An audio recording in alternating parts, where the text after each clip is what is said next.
जय महाकाली, हर हर महादेव, जय गुरुदेव। साधकों, आप सभी का स्वागत है तंत्र सिद्धि संस्थान के एक और अद्भुत अनुभव, तंत्र का अनुभव, स्वप्न तंत्र अनुभव वीडियो में आप सभी का स्वागत है। साधकों, हाँ, मुझे कल एक मेल प्राप्त हुआ था। मैंने आज उस मेल को पढ़ा, विस्तार से पढ़ा। मेरा शरीर कांप गया कि किस प्रकार से आज के समय लोगों को कैसे परेशान किया जा रहा है। तंत्र क्षेत्र में कैसी बुराइयां व्याप्त हैं, बहुत पहले से बुराइयां व्याप्त हैं, पर कितने अंदर तक लोगों को झकझोर कर रख देता है ये तंत्र। एक साधक हैं जिन्होंने एक पत्र लिखा हमें, और उसमें उन्होंने कहा, गुरुदेव, हम अपने कुछ रहस्यों के बारे में, अपने कुछ अनुभवों के बारे में, कुछ तंत्रिका अनुभवों के बारे में, पिशाचिनी अनुभवों के बारे में आपको बताना चाहता हूँ, बता रहा हूँ। कृपया अपने चैनल के माध्यम से लोगों तक इस चर्चा को पहुँचाइएगा, इस पत्र को पहुँचाइएगा, जिससे लोग जागरूक हो सकें, और अगर उनको ऐसी कुछ घटना प्रतीत होती है तो पहले से उसका बचाव कर सकें। तो मैं उनका पत्र पढ़ता हूँ सीधे। नमस्कार, देखिए, मैं आपके लिए एक पत्र लिख रहा हूँ। मेरे जीवन में विचित्र स्वप्न तंत्र घटित हो रहे हैं। मैं बहुत टाइम से परेशान हूँ। मैं सब कुछ आज यहाँ बताऊँगा कि मेरे साथ कैसा तंत्रिका, पिशाचिनी, स्वप्न तंत्र के बारे में क्या जीवन में घटित हो रहा है, उसके संबंधों में सब बताऊँगा। प्रणाम महोदय। तंत्र सिद्धि संस्थान के सभी दर्शकों का, सभी साधकों का नमस्कार है। आज सभी को मैं अपना व्यक्तिगत अनुभव बताने जा रहा हूँ। दरअसल मैं उसको पत्र पढ़ रहा हूँ, सीधे मेल पढ़ रहा हूँ, आप ध्यान से सुनिएगा। जिस भयंकर तंत्र का सामना मुझे रोज करना पड़ता है, मैं बहुत टाइम से स्वप्न तंत्र युद्ध के बारे में परेशान हूँ। किस प्रकार मैं और मेरा पूरा परिवार एक बुजुर्ग तंत्रिका के काले जादू से पीड़ित है। किस प्रकार एक अकेली बुजुर्ग महिला ने, जो कि घर की मुखिया है, पूरे परिवार को बर्बाद कर दिया है।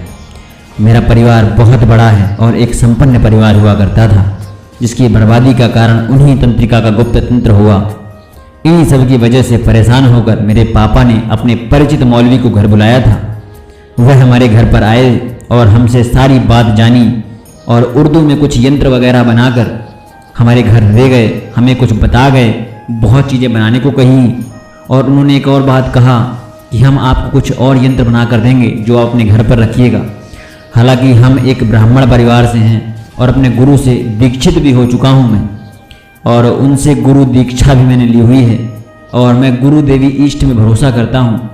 पर सिचुएशन इतनी आउट ऑफ कंट्रोल थी, जिस कारण से पिताजी को मौलवी को लेकर आए और मुझे उनकी बात माननी पड़ी।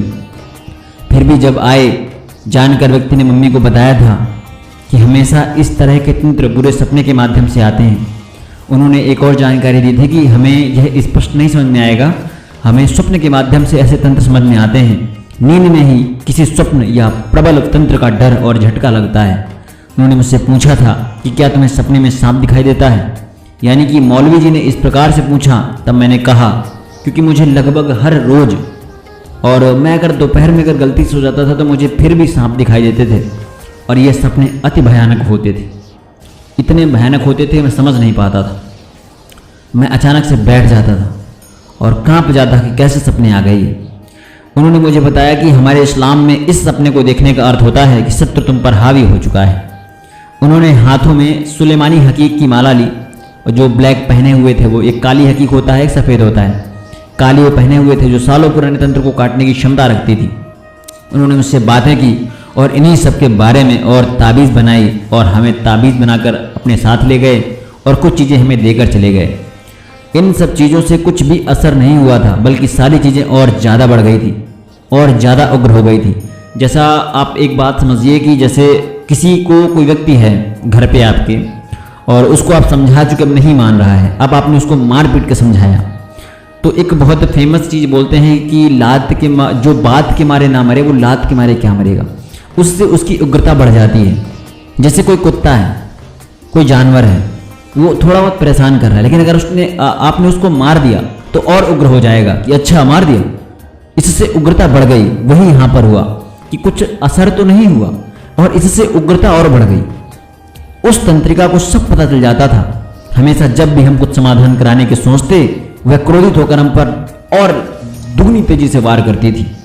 सालों पहले मम्मी और मामा एक मुस्लिम तंत्रिका के पास गए थे, जिसे जिन्नात की सिद्धि थी।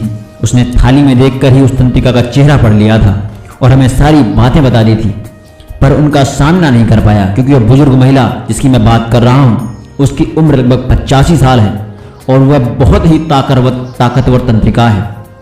वह बचपन से तंत्र विद्या में अत्यधिक पारंगत है। उन्होंने हम लोगों से बताया था कि वह अपने 12 और 11 साल की उम्र में ही एक अघोरी से अवैध संबंध बनाकर तंत्र क्षेत्र में इंटर की थी और यहाँ पर आने के बाद उसने और तंत्र सिद्धि में महारत हासिल की है, इसलिए वह उनका सामना नहीं कर पाया। इतना ही नहीं, मेरे परिवार के कई सदस्यों की बर्बादी का कारण यही है। इसने करोड़ों की हमारी संपत्ति बर्बाद कर दी है। हमारे घर के तंत्र से पीड़ित मारे गए लोगों को स्वप्न में वही तंत्रिका दिखती है, यानी मेरे घर की जो सदस्य हैं वही दिखती थी, पर केवल कुछ लोग ही जानते थे उनकी सच्चाई को। मुझे स्वप्न में प्रायः खून लाल रंग दिखाई देता था, जिससे खतरे और परेशानी का संकेत मुझे प्राप्त हो जाता था। पिशाचनी का दिखना आम है, कभी मल मूत्र गंदगी, सांप, हमलावर कुत्ते, कौवे, भैंस इत्यादि, और वह औरत हमें सपने में आकर सब कुछ लाल रंग का रस पिलाने की कोशिश करती थी। ना जाने क्यों मैं हमेशा पी जाता था और इन्हीं सब का अंजाम मुझे अपनी असल जिंदगी में भुगतना पड़ता था। बीमारी, मानसिक विक्षिप्तपन, चिड़चिड़ापन, काम धंधे में समस्या, काम क्रोध उत्पन्न होना। जब मैंने इन सब चीज़ों का गहन अध्ययन किया तो मैंने जाना कि सपने के संकेतों के माध्यम से मुझे यह सब जो भी तंत्र क्रियाएँ की जाती हैं वह अपने चरम पर थी। कुछ लोग बोलते हैं कि हमें जो सपना आता है वो मात्र एक काल्पनिक है, लेकिन जो तंत्र सपने आते हैं दरअसल वो काल्पनिक नहीं होते, वो आपके ऊपर आपकी निजी जिंदगी में सीधा प्रहार कर रहे होते हैं। काली विद्याओं का असर मुझ पर हावी हो चुका था और अंतिम मुकाम पर पहुंचता जा रहा था, क्योंकि वह जानती थी कि मैं भी एक साधक हूँ, इसलिए वह मुझ पर सबसे ज़्यादा तांत्रिक प्रयोगों को करती थी। मैं रोज ब्रह्म मुहूर्त में उठता, पूजा पाठ करता, करीब 100 मिनट रोज पूजा करके अपने समय कार्य पर जाता हूँ। मैंने साधना की है और बहुत सारी सफल रही हैं, कुछ असफल भी रही हैं, क्योंकि इस घर की हवा में बुरी शक्तियों का वास है और वह सब शक्तियाँ तंत्रिका के इशारे पर ही चलती हैं, इसलिए मेरी बहुत साधनाएं असफल हो जाती थी। मैंने महाविद्या साधना से दीक्षित होने के बावजूद भी कई सारी साधनाएं की हैं। एक चीज़ आपके मन में बहुत ज़्यादा जो अंदर से कुंठित कर रही होगी कि अगर व्यक्ति इस महाविद्या का साधक है तो उसके ऊपर तंत्र क्रिया कैसे हो सकती है। देखिए, मैं आप लोगों को इस चीज़ से अवगत करा दूं पहले, इस पत्र से हटकर थोड़ा सा, कि अगर आप साधनाएं करते हैं तो आसानी से शक्तियों के जानकार जो तांत्रिक लोग होते हैं वह जान जाते हैं। अगर आपके घर की वह सदस्य है तो फिर बात ही क्या है, वो तो सब जानती है। जब भी मैं महाविद्या साधना या कवच सिद्धि के लिए प्रयत्न करता था तब निश्चित रूप से वह क्रोधित हो जाती थी। तरह तरह की डरावनी शक्तियां स्वप्न में आकर मुझे रोकने की कोशिश करती थी और डराने की कोशिश करती थी।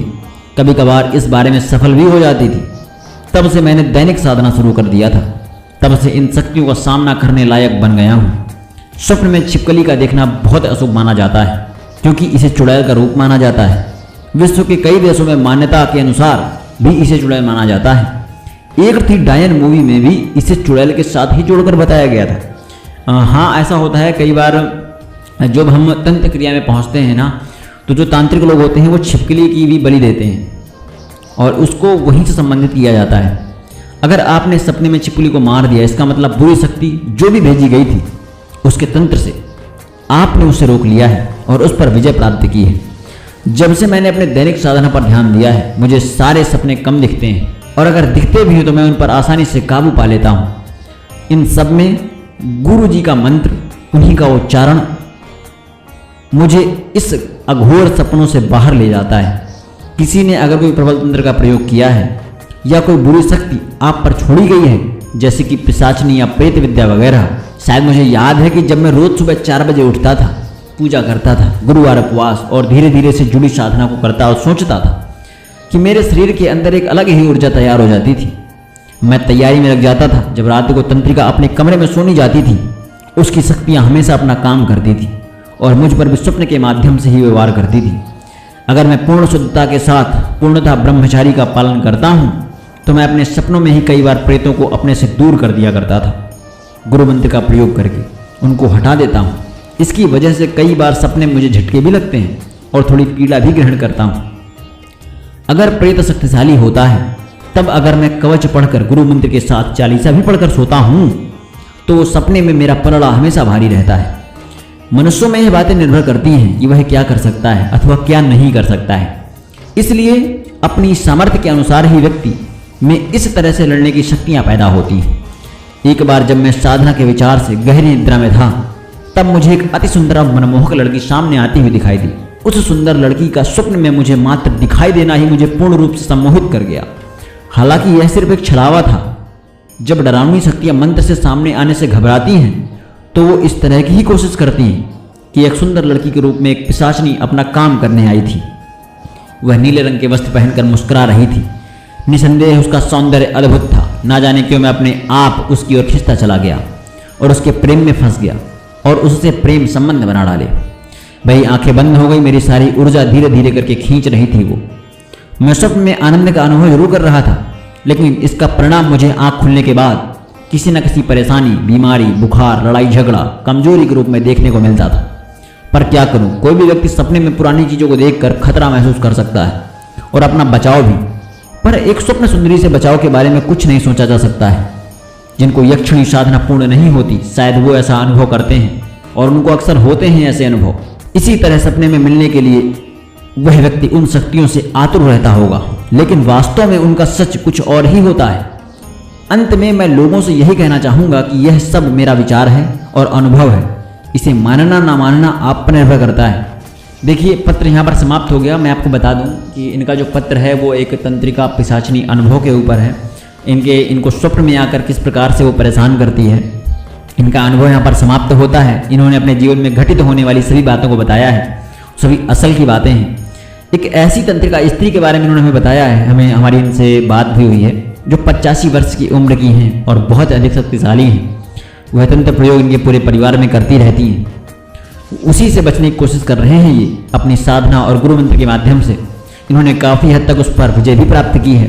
इसीलिए उन्होंने इस तरह के अनुभव को बताया है कि क्या क्या अनुभव होते हैं जब आप पर तंत्र का प्रयोग किया जाता है, तो किस प्रकार के अनुभव होते हैं वो इन्होंने बताया है। कैसे स्वप्न में आकर आपको बर्बाद करने की कोशिश की जाती है। आशा करता हूँ कि आपको मैं पूरी तरह से समझा पाया हूँगा और इस पत्र का जो उद्देश्य था वो शायद सफल हो जाएगा। अगर आपके परिवार में ऐसी कुछ घटनाएं घटित होती हैं तो आप जल्द से जल्द उसका निवारण करें। और मैं आपसे बताना चाहूँगा कि जितना नियमित हो सके, क्योंकि कलयुग चल रहा है, जितना नियमित हो सके उतना ज़्यादा खुद को नियमित करें, नियंत्रित रखें। काम क्रोध मद लोभ सब नाथ न रख के पंथ, इनसे दूर हटिए आप। जैसे होता ना कि जैसे एक बहुत फेमस है कि क्रोध और तूफान एक तरह होते हैं, लेकिन मैं यहाँ पर काम को भी जोड़ता हूँ। काम क्रोध लोभ तो ये सब तूफान एक ही श्रेणी में आते हैं। जब ये आते हैं ना तब पता नहीं चलता है, लेकिन जब ये जाते हैं तब पता चलता है कितना नुकसान करके गए हैं। इसलिए खुद पर नियंत्रण रखें। आशा करता हूँ कि आपको मैं सब कुछ समझा पाया हूँगा। अगर आपके पास भी ऐसा कोई अनुभव है, आप में से जो भी साधक या साधना करते हैं उनको कुछ भी अनुभव प्राप्त हुए हैं, डरावने हैं या कामुक हैं, कैसे भी हैं, आप मेल में लिख कर हमें दीजिए और हम इस चैनल के माध्यम से आपके अनुभव को बताएंगे। बाकी साधनाओं को लेकर तो हम आते ही रहते हैं। आशा करता हूँ कि आपको सब कुछ स्पष्ट होगा। यह कामना करके अपनी सिद्धियों से, माता महाकाली से कामना करता हूँ कि मेरे समस्त साधकों को, मेरे सभी सब्सक्राइबर्स को, जो मेरा परिवार है, उनके जीवन पे कल्याण से भर दें, उनके जीवन को खुशहाल बनाए रखें। आपका जीवन मंगलमय हो, आपका दिन मंगलमय हो, आपका वर्ष मंगलमय हो, आपके सभी प्रकार के समय मंगलमय हो, आपका पूरा जीवन मंगलमय हो। मुझे आज्ञा दीजिए। जय महाकाली, हर महादेव, जय गुरुदेव।